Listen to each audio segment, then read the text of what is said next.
നാടും നാട്ടുകാരും കണ്ടു. മുഖ്യൻ കണ്ണടച്ചു. പക്ഷെ കോടതി കണ്ടുപിടിച്ചു. ഉറങ്ങുന്നവരെ ഉറക്കത്തിൽ നിന്നുണർത്താൻ എളുപ്പമാണ്. പക്ഷെ ഉറക്കം നടിക്കുന്നവരെ ഉണർത്താൻ നന്നായി കഷ്ടപ്പെടേണ്ടി വരും.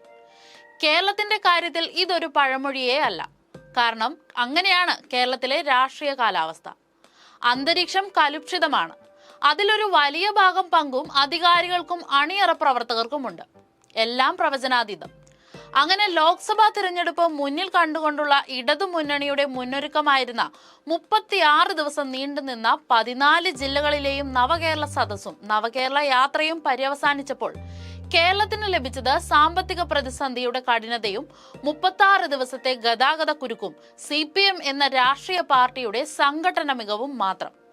നവകേരള സദസ്സിന്റെ നേട്ടങ്ങളുടെ പട്ടികയിൽ മാധ്യമ സ്വാതന്ത്ര്യത്തിനെതിരായി കേസെടുത്തുവെന്ന് കൂടി മുഖ്യമന്ത്രി പിണറായി വിജയൻ എഴുതി ചേർക്കണമെന്ന് യൂത്ത് കോൺഗ്രസ് പ്രസിഡന്റ് രാഹുൽ മാങ്കൂട്ടത്തിലും നവകേരള സദസ്സ് കഴിഞ്ഞ സ്ഥിതിക്ക് ഇനി സമര സദസ്സാണ് കേരളത്തിൽ അരങ്ങേറാൻ പോകുന്നതെന്ന് കോൺഗ്രസ് നേതാവ് കെ മുരളീധരനും ഉൾപ്പെടെയുള്ള നേതാക്കൾ രേഖപ്പെടുത്തുന്നു. ആലപ്പുഴ ജനറൽ ആശുപത്രി ജംഗ്ഷനിൽ നിന്ന് സമീപം നവകേരള സദസ്സിന്റെ ഭാഗമായി സഞ്ചരിച്ചിരുന്ന മുഖ്യമന്ത്രിക്കും പരിവാരങ്ങൾക്കുമെതിരെ പ്രതിഷേധിച്ച യൂത്ത് കോൺഗ്രസ് KSU പ്രവർത്തകരെ തല്ലിച്ചതച്ച മുഖ്യമന്ത്രിയുടെ ഗൺമാൻ അനിൽകുമാറിനെതിരെയും എസ്കോർട്ട് ഉദ്യോഗസ്ഥൻ സന്ദീപ് എസിനെതിരെയും പോലീസ് കേസെടുത്തു. ആലപ്പുഴ ജുഡീഷ്യൽ ഫസ്റ്റ് ക്ലാസ് കോടതിയുടെ നിർദ്ദേശത്തെ തുടർന്നാണ് ആലപ്പുഴ സൗത്ത് പോലീസ് കേസെടുത്തത്. IPC 294B, 324, 325 എന്നീ വകുപ്പുകളാണ് ഇവർക്കെതിരെ ചുമത്തിയിരിക്കുന്നത്. അനിൽകുമാറിനെ 1-ാം പ്രതിയായും സന്ദീപിനെ 2-ാം പ്രതിയാക്കിയുമാണ് കേസ് ഡിസംബർ 5-ന് മുഖ്യമന്ത്രിയുടെ നേതൃത്വത്തിലുള്ള നവകേരള സദസ്സിന്റെ വാഹനം കടന്നുവരവെ പരാതിക്കാരൻ അജയ് ജുവൽ കുര്യാക്കോസും സുഹൃത്ത് തോമസും കൂടി സർക്കാരിനെതിരെ മുദ്രാവാക്യം വിളിക്കുന്നത് കണ്ട് പോലീസ് തടഞ്ഞു പുറകോട്ട് മാറ്റി.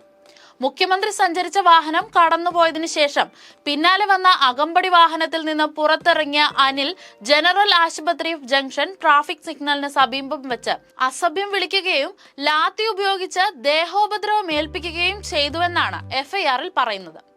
അകമ്പടി വാഹനത്തിൽ വന്ന 2-ാം പ്രതി സന്ദീപും ഇരുവരെയും ലാത്തി ഉപയോഗിച്ച് അടിച്ചെന്നും FIR-ലുണ്ട്. അജയ്ക്കും തോമസിനും തലയ്ക്കും കൈകാലുകളിലും ഗുരുതര പരിക്കുകൾ ഉണ്ടാക്കിയെന്നും FIR-ൽ പരാമർശിക്കുന്നു.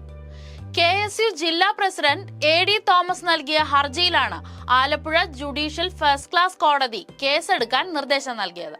ആലപ്പുഴ സൗത്ത് പോലീസിനാണ് നിർദ്ദേശം. മുഖ്യമന്ത്രിയുടെ ഗൺമാൻ അനിൽ, സുരക്ഷാ ഉദ്യോഗസ്ഥൻ സന്ദീപ് എന്നിവർക്കെതിരെയും കണ്ടാൽ അറിയാവുന്ന 3 സുരക്ഷാ ഉദ്യോഗസ്ഥർക്കെതിരെയുമായിരുന്നു ഹർജി.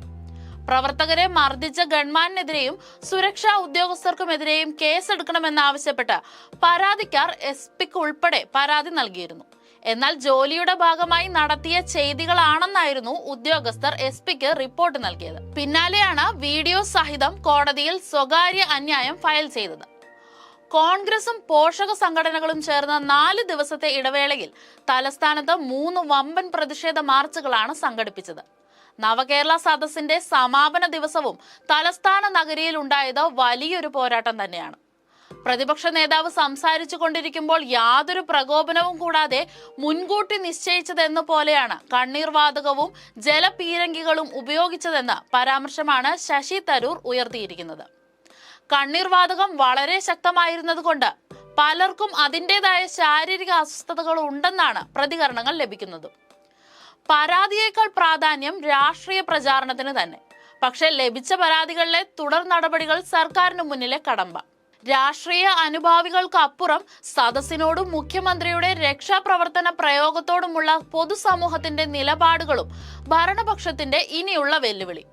പക്ഷേ മുഖ്യമന്ത്രി 36 ദിവസം നീണ്ട യാത്രകൾക്കും ആഡംബര ജീവിതത്തിന്റെ ക്ഷീണത്തിനും ശേഷം വിശ്രമിച്ച് ബോധ്യപ്പെടുത്താനുള്ള ഉത്തരങ്ങളും ന്യായീകരണങ്ങളും കടലാസിൽ എഴുതി വായിച്ച് ബോധ്യപ്പെടുത്തുമെന്ന് പ്രതീക്ഷിക്കാതെ വയ്യ.